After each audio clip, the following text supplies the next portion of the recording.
డ్రైవర్ల తరపున ముఖ్యంగా మా ట్యాక్సీ ఓనర్ కమ్ డ్రైవర్ల తరపున, ట్యాక్సీ డ్రైవర్ అన్న తరపున, అందరు డ్రైవర్ల తరపున తిరుపతిలో ఉండే రవాణా శాఖ అధికారులకు అంటే ఆర్టీఓలకి, బ్రేక్ ఇన్స్పెక్టర్లకి, అక్కడ ఉండే సిబ్బంది అందరికి కూడా కృతజ్ఞతలు, ధన్యవాదాలు. మా డ్రైవర్లు అందరూ కూడా చాలా సంతోషంగా ఉన్నారు. ట్యాక్సీ డ్రైవర్లు అందరూ కూడా మీకు ధన్యవాదాలు తెలియజేసుకుంటున్నాను. మళ్ళీ ఈ వీడియో సారాంశం ఏమంటే, సాక్షాత్తు కలియుగ దైవమైన వెంకటేశ్వర స్వామి వెలిచిన కాడ అతని పాదాల దగ్గర మన రవాణా శాఖ అధికారులు ఒక గొప్ప కార్యక్రమానికి శ్రీకారం చుట్టాడు. ఇప్పుడే ఒక గంట ముందు నా కడప డ్రైవర్ అంటే మన కడప సేఫ్టీ డ్రైవర్ అసోసియేషన్లో లీడర్ కూడా అతని ఫోన్ చేసి చెప్పడం జరిగింది. అన్న, కడపలో చాలా మంచి పనులు చేస్తున్నారు మన ఆర్టీఓ వాళ్ళు. ఏంటి ఆ పని అంటే, ప్రయాణికులు, యాత్రికులు వెంకటేశ్వర స్వామిని మొక్కోవడానికి తిరుపతికి కొన్ని వేల మంది పోతూ ఉంటారు. అందరూ వాహనాల్లో పోతూ ఉంటారు. మళ్ళీ ఆ వాహనాలు వాళ్ళ పర్సనల్ వెహికల్సా, లేకుంటే వేరే పర్సనల్ వెహికల్స్ని కిరాయికి తీసుకొని వస్తున్నారా అని అక్కడ అధికారులు ట్యాక్సీ డ్రైవర్ల సమస్యలు అర్థం చేసుకొని ట్యాక్సీ డ్రైవర్లను ఆదుకోవాలనే ఉద్దేశంతో ఒక కార్యక్రమం శ్రీకారం చుట్టాను. ఆ కార్యక్రమం ఏమంటే, బండ్లో ఉన్న వాళ్ళని అడగడం జరుగుతుంది. ఇది మీ బండే లేకపోతే ఎవరిది? వాళ్ళు అడిగిన దానికి మీరు సరైన సమాధానం చెప్పలేకపోగా ఏదైనా తడబడితే రవాణా అధికారులకు అనుమానం వస్తే గిన వెంకటేశ్వర స్వామి పటం తీసుకొని అటు పటం మీద ప్రమాణం వేసి చెప్పండి, ఇది మీ బండే, కిరాయి బండే. కిరాయి బండి అంటే ట్యాక్సీ తీసుకురావాలి, పర్సనల్ వెహికల్ తీసుకురాకూడదు. మీరు ప్రమాణం వేసి చెప్పండి, ఇది కిరాయి బండే లేకుంటే మీ బండే.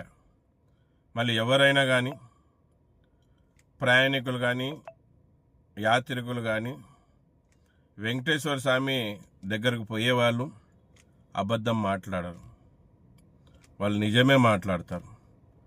మళ్ళీ లేదండి మేము కిరాయికి తెచ్చుకున్నామని వాళ్ళు రవాణా శాఖ అధికారులకు చెప్తే వెంటనే ఆ బండిని సీజ్ చేయడం జరుగుతుంది.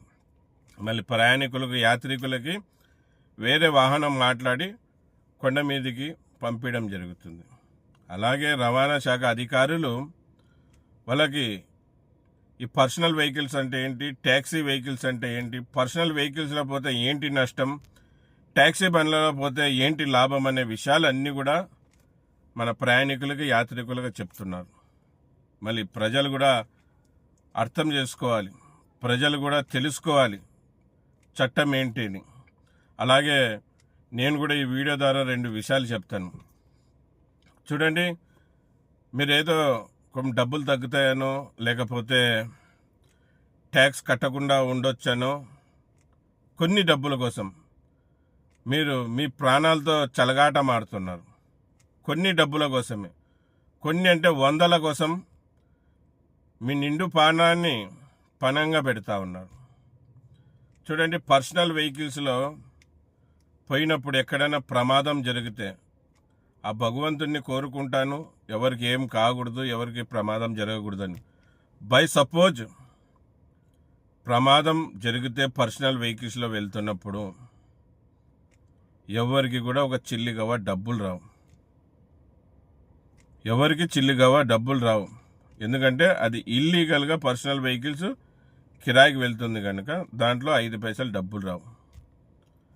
అలాగే ట్యాక్సీ వెహికల్స్లో వెళ్ళినప్పుడు జరగరాంది జరిగి ప్రమాదం జరిగితే, ఎవరన్నా బండ్లో చనిపోయినా, కాళ్ళు చేతులు ఇరిగిపోయినా, ఆ కుటుంబాన్ని పోషించే పెద్ద దిక్కు ఆ వాహనంలో ఉన్నప్పుడు ఇది జరిగితే అతని ఆధారంగా ఎంతమంది అయితే బతుకుతారో, ఎంతమందిని అయితే అతను పోషిస్తున్నాడో వాళ్ళందరికి కూడా ఇన్సూరెన్స్ కంపెనీ వాళ్ళు భార్య అకౌంట్కి భార్యకి డబ్బులు వేయడం జరుగుతుంది. తల్లిదండ్రులు ఉంటే తల్లికి వేరే, తండ్రికి వేరే. అలాగే పిల్లలు ఉంటే కొడుకుంటే కొడుకుకి, బిడ్డకు ఉంటే బిడ్డకి, వీళ్ళందరూ కూడా విడివిడిగా డబ్బులు వేయడం జరుగుతుంది. ఎందుకంటే కుటుంబాన్ని పోషించేది అతనే కనుక, అతనే ప్రమాదం జరిగి చనిపోయాడు కనుక ఆ కుటుంబం బాధ్యత అంతా కూడా ఇన్సూరెన్స్ కంపెనీ వాళ్ళు తీసుకొని వాళ్ళకి నష్టపరిహారం కట్టియడం జరుగుతుంది. ట్యాక్సీలో అన్ని లాభాలు ఉన్నాయి.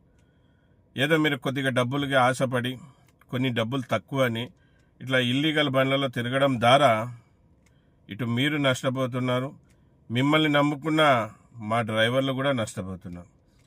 ఒక దేశ పౌరుడిగా రాజ్యాంగం ప్రకారంగా వేలకు వేలు, లక్షలకి లక్షలు ట్యాక్స్ కట్టుకుంటా దేశ అభివృద్ధికి పాటుపడే మా డ్రైవరు చాలా ఇబ్బందులు ఉన్నారు. కనుక అర్థం చేసుకొని కొన్ని డబ్బులకి మీరు ఆలోచించకుండా మీ ప్రాణాల గురించి కూడా ఆలోచించండి. ఇటు మీరు ప్రశాంతంగా మీ ప్రయాణం ఎంతో మంచిగా జరుగుతుంది. అలాగే మీ ద్వారా మీ ఆధారంగా బతికే మా ట్యాక్సీ డ్రైవర్ అన్న కుటుంబం కూడా బాగా బతుకుతుంది.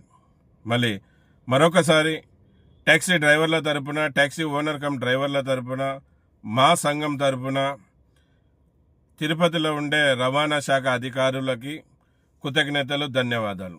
మళ్ళీ ఈ విషయం నాకు తెలపరిచిన కడప యూనియన్ లీడర్కి, మన తోటి డ్రైవర్ కూడా కృతజ్ఞతలు, ధన్యవాదాలు. నమస్తే. జై హింద్, జై డ్రైవర్, జై డ్రైవర్.